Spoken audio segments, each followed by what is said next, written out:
99% of the people live and die without ever realizing what is their unique genius. People don't know what to do because we have not handled the most fundamental. You must just tweak your competence. Wherever you are, you will know how to do. You will function to the best of your intelligence and capability.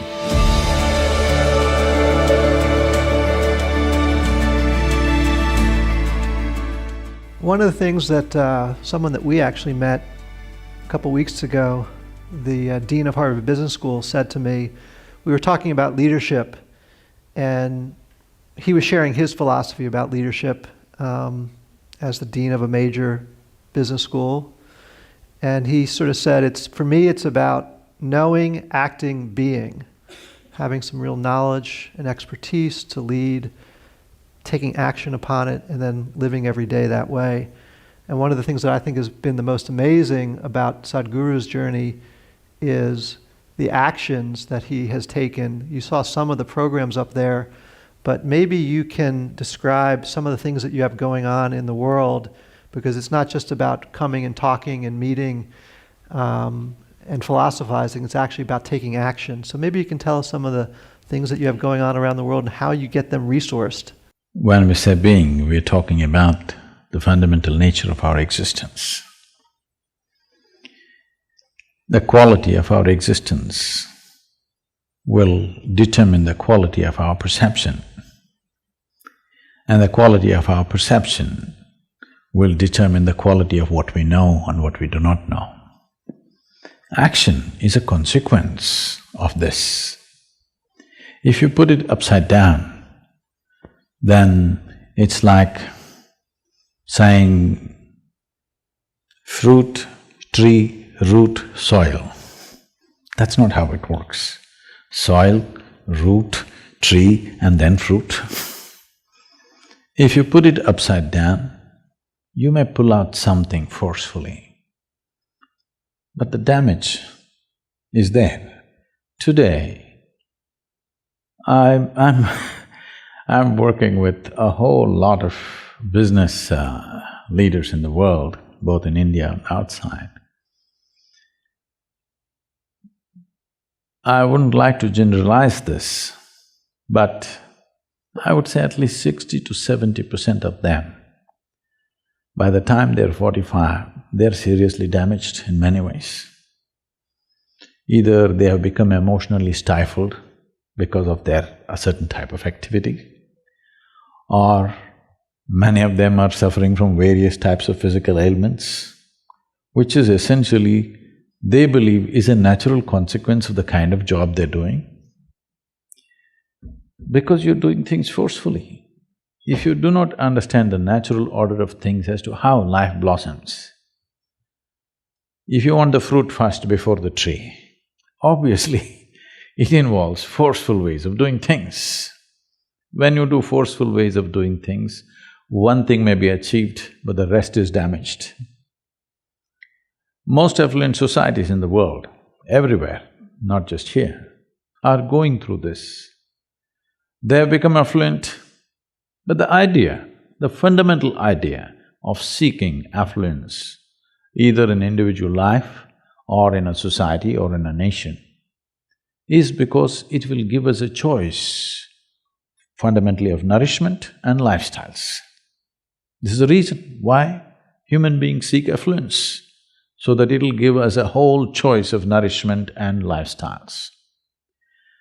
Now, if you look at people's lives, these choices are not something that they're enjoying. These choices are just freaking them out. People don't know what to eat, people don't know what to do, because we have not handled the most fundamental.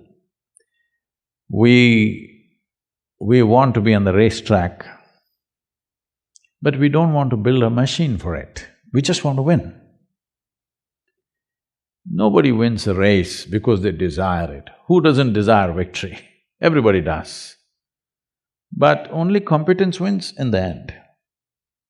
So whether it's in a school or in a college or in a professional atmosphere, instead of tweaking our competence, we are tweaking our desire, which we call as ambition or goal-orientedness or whatever.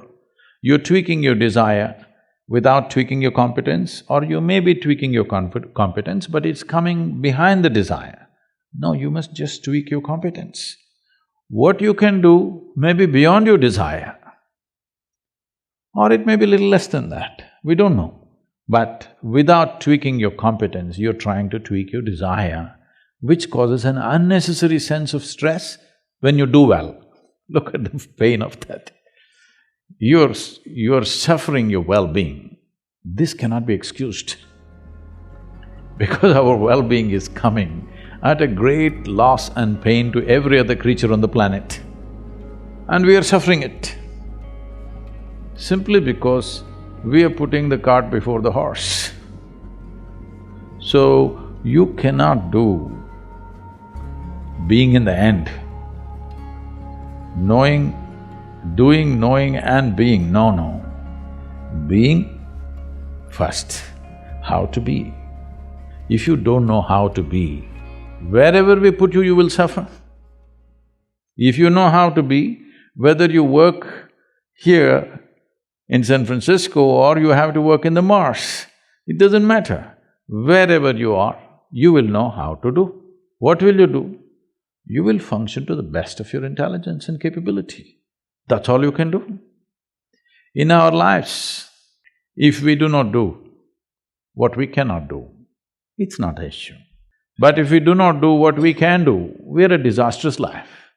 That's all we're trying to avoid, that we don't end up not being able to do what we can do. But once you create this unnecessary, completely avoidable stress that your desire is bigger than your competence, without tweaking the competence, instead of focusing everything and tweaking the competence, we are tweaking the desire. Now you're creating a situation where there is stress. Stress means you're moving towards incompetence, not towards competence. Any machine on the planet will function at its best only when there is no sense of friction. The least amount of friction means that machine is the most efficient machine. Why is that not true for human mechanism? If this functions with least amount of friction, this will function at its best. Will I be as good as you? Maybe not. But I will be at my peak, and that's all. And every human being has come with a certain genius. But I would say, because of the type of schooling that we have taken to in across the world, not in any one place, and the way we're approaching life, I would say 95% of the people live and die without ever realizing what is their unique genius. Only 2 to 5% of the people realize the genius of what they're capable of. Rest will all do something that somebody else is doing, they want to do that. They want to do that better than them. That is their idea of well-being. Because of this, a tremendous amount of human genius is simply lost.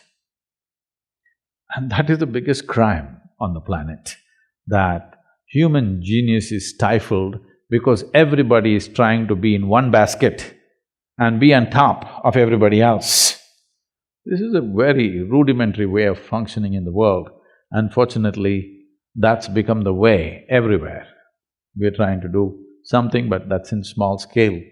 The large-scale schooling and education and professional seekings are all in this way. We all wanted to get into one basket and be on top of the pile. It's a cruel way to live. If you get there also, you will suffer. If you don't get there also, you will suffer.